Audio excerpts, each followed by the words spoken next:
নিজের সুন্দরী বোনের সাথে জিনা, এবং যখন মেয়েটির বাচ্চা হয়ে গেল তখন মেয়ে এবং বাচ্চাকে দাফন করে দিল। আজকের এই ভিডিওটিতে আপনাদেরকে এমন একটি ঘটনা সম্পর্কে বলতে চলেছি যা শুনলে হয়তো আপনার চোখের পানি ধরে রাখতে পারবেন না। তাই আমি আপনাদেরকে অনুরোধ করছি, ভিডিওটি না টেনে শেষ পর্যন্ত দেখুন। কোরআনে বেশ কয়েকটি জায়গায় জিনা সম্পর্কে নির্দেশনা দেওয়া হয়েছে। ঠিক তেমনই শয়তানের প্রলোভনে পড়ে বনি ইসরায়েলের এক পরিবার জিনায় লিপ্ত হয়েছিল, আর সেই ঘটনাটি আজ আপনারা জানতে চলেছেন। আসলে বন্ধুরা, ভিডিওটি শুরু করার আগে আসুন একটু প্রার্থনা করি। হে আল্লাহ, আমাদের সকলকে সকল ধরনের পাপ থেকে দূরে রাখুন এবং আমাদের ইসলামের পথে চলার তৌফিক দান করুন। এবং কমেন্ট বক্সে লিখুন আমিন, এবং ভিডিওটিতে একটি লাইক দিন। আর যারা এখনও চ্যানেলটিকে সাবস্ক্রাইব করেননি, চ্যানেলটিকে এখনই সাবস্ক্রাইব করুন। এই ভিডিওটির লাইক টার্গেট 10,000, তাই এখনই ভিডিওটিতে লাইক দিয়ে দিন। বনি ইসরায়েলের মাঝে অনেক বড় এক আল্লাহওয়ালা বুজুর্গ ব্যক্তি ছিলেন, যে দিনরাত আল্লাহর ইবাদত বন্দেগীতে মশগুল থাকত। তার জামানায় 3 ভাই ছিল, যাদের একটি বোন ছিল। সেই বোনটি যুবতী এবং খুবই সুন্দরী ছিল। হঠাৎ একদিন 3 ভাই যুদ্ধের জন্য যুদ্ধের ময়দানে যাওয়ার প্রয়োজন পড়ল। সেই 3 ভাইয়ের এমন কোনো মানুষ ছিল না যার কাছে তারা তাদের বোনকে রেখে যেতে পারে, যার উপর ভরসা করতে পারে। অতঃপর সেই 3 ভাই সিদ্ধান্ত নিল তারা তাদের বোনকে সেই বুজুর্গ আল্লাহওয়ালা ব্যক্তির কাছে রেখে যাবে, কারণ বনি ইসরায়েলদের সকলের কাছে তিনি খুবই বুজুর্গ এবং আল্লাহওয়ালা একজন সম্মানিত ব্যক্তি ছিলেন। তখন সেই 3 ভাই তাদের বোনকে নিয়ে ওই বুজুর্গ ব্যক্তির নিকট আসলো এবং বলল যে, যতক্ষণ পর্যন্ত আমরা 3 ভাই যুদ্ধের ময়দান থেকে ফিরে না আসি, আমরা আমাদের বোনকে আপনার আশ্রয়ে রেখে যেতে চাই। কিন্তু সে ব্যক্তি তাদের প্রস্তাব ফিরিয়ে দিল এবং বলল, আমি আল্লাহর কাছে আপনাদের এবং আপনাদের বোন থেকে পানাহ চাই। তখন সে 3 ভাই মিলে ওই বুজুর্গ ব্যক্তিকে অনেক বুঝালো। তখন সে বুজুর্গ আল্লাহওয়ালা ব্যক্তি রাজি হলো এবং বলল যে, তোমরা তোমাদের বোনকে আমার ইবাদতখানার কাছে একটি ঘরে রেখে দাও। সেই 3 ভাই তখন তাই করলো। তারা তাদের বোনকে সেই বুজুর্গ ব্যক্তির ইবাদতখানার পাশে একটি ঘরে রেখে যুদ্ধের জন্য চলে গেল। সেই মেয়েটি তখন সেই বুজুর্গ ব্যক্তির ইবাদতখানার সামনে একটি ঘরের মধ্যে থাকতে লাগলো। বুজুর্গ ব্যক্তি প্রতিদিন খাবার নিয়ে সেই মেয়েটির ঘরের সামনে দরজায় রেখে চলে যেত এবং মেয়েটিকে খাবার নেওয়ার জন্য বলে দিত এবং নিজের ইবাদতখানায় দরজা লাগিয়ে ভেতরে চলে যেত। মেয়েটি তার ঘরের দরজা খুলে খাবার নিয়ে আসতো। কিছুদিন পর শয়তান বুজুর্গ ব্যক্তির মনে কুমন্ত্রণা দিল।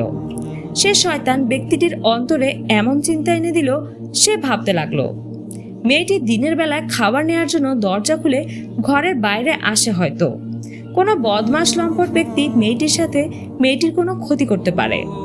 তার চেয়ে আমি মেয়েটির ঘরে যাই এবং মেয়েটির ঘরের দরজা পর্যন্ত খাবার দিয়ে আসবো। কিছুদিন পর শয়তান আবার তার কাছে আসলো এবং তাকে কুমন্ত্রণা দিল। আর আবেদ ব্যক্তিটি চিন্তা করতে লাগলো, আমি যদি মেয়েটির কাছে যাই এবং তার সাথে কিছু কথাবার্তা বলি, তাহলে মেয়েটি একাকিত্ব দূর হবে এবং এটা একটি নেক কাজ হবে। এবং যেমন ভাবনা তেমন কাজ। সে বুজুর্গ আল্লাহওয়ালা ব্যক্তি মেয়েটির সাথে প্রতিদিন কথা বলতে শুরু করলো। সেই বুজুর্গ ব্যক্তি সারাদিন সেই মেয়েটির সাথে কথা বলতো এবং রাতে তার ইবাদতখানায় চলে আসতো। এইভাবে কিছুদিন যাওয়ার পর শয়তান আবারও তার মনে কুমন্ত্রণা দিল।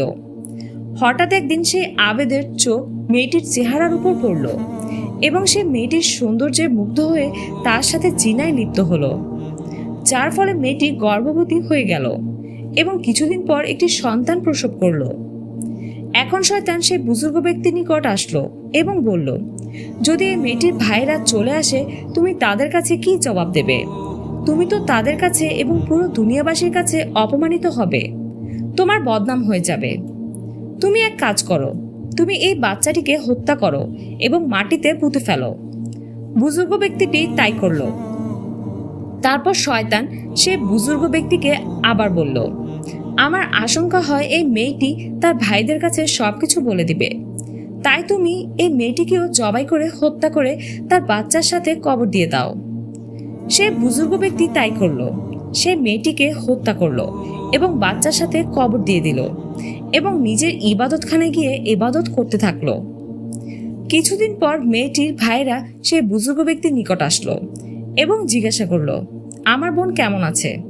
তখন বুজুর্গ ব্যক্তিটি বলল, তোমাদের বোন মারা গিয়েছে এবং তাকে আমি কবরস্থানে দাফন করেছি। এই বলে তাদেরকে একটি কবরের নিকট নিয়ে গেল এবং বলল, এটা তোমাদের বোনের কবর, তোমরা তোমাদের বোনের জন্য দোয়া করো। তখন 3 ভাই মিলে তার বোনের কবরের সামনে দাঁড়িয়ে বোনের জন্য দোয়া করলো এবং নিজেদের ঘরে ফিরে গেল। রাতের বেলা শয়তান সেই 3 ভাইয়ের স্বপ্নে একজন মুসাফির দরবেশের সুরুত ধরে আসলো এবং তাদেরকে তাদের বোনের খবর জিজ্ঞাসা করলো। তখন সেই 3 ভাই তাদের বোনের ব্যাপারে শয়তানকে সবকিছু বলল। তখন শয়তান বলল যে, না, তোমাদের বোনের সাথে সেই বুজুর্গ ব্যক্তি জিনা করেছে, তোমাদের বোনের ইজ্জত লুণ্ঠন করেছে এবং এতে একটি বাচ্চার জন্ম হয়েছে। তারপর সে বুজুর্গ ব্যক্তি তোমার বোন এবং বাচ্চা দুজনকেই হত্যা করে সেই ঘরের মধ্যে মাটির নিচে পুঁতে রেখেছে। তোমরা সেই ঘরে যাও, ঘরের একটা কোণে মাটির নিচে গর্ত করে দেখো, সেখানে তোমাদের বোন এবং তাদের বাচ্চার মৃতদেহ পাবে। সকালবেলা 3 ভাই ঘুম থেকে ওঠার পর নিজ নিজ স্বপ্নের ব্যাপারে নিজেরা আলাপ করলো এবং সেই বুজুর্গ ব্যক্তির বাড়ির দিকে রওনা দিল। তারা সকলে সেই ঘরে প্রবেশ করে সেই গর্তটি দেখতে পায় এবং গর্ত খুঁড়ে বোন এবং বোনের বাচ্চার মৃতদেহ দেখে। তারপর তারা সেই বুজুর্গ ব্যক্তির নিকট গিয়ে তাকে সবকিছু জিজ্ঞাসা করে এবং বুজুর্গ ব্যক্তির নিজের অপরাধ স্বীকার করে নেয়। তখন এই 3 ভাই বাচ্চার নিকট গিয়ে এই বুজুর্গ ব্যক্তির নামে নালিশ জানায়। তারপর বাদশার হুকুমে সেই বুজুর্গ ব্যক্তিকে তার ইবাদতখানা থেকে বের করে এনে বাদশার সামনে হাজির করা হয় এবং বিচারে তার ফাঁসির আদেশ দেওয়া হয়। যখন তাকে ফাঁসির মঞ্চে উঠানো হয় ফাঁসি দেওয়ার জন্য, তখন শয়তান তার সামনে আসে এবং বলে, আমাকে চিনতে পেরেছ? আমি সেই ব্যক্তি যে তোমাকে এই বিপদের মধ্যে ফেলেছি। একজন নারীর মাধ্যমে আমি তোমায় এই ফিতনায় ফেলেছি, আর এখন যদি তুমি আমার কথা মেনে নাও তাহলে আমি তোমাকে ফাঁসি থেকে বাঁচাতে পারি।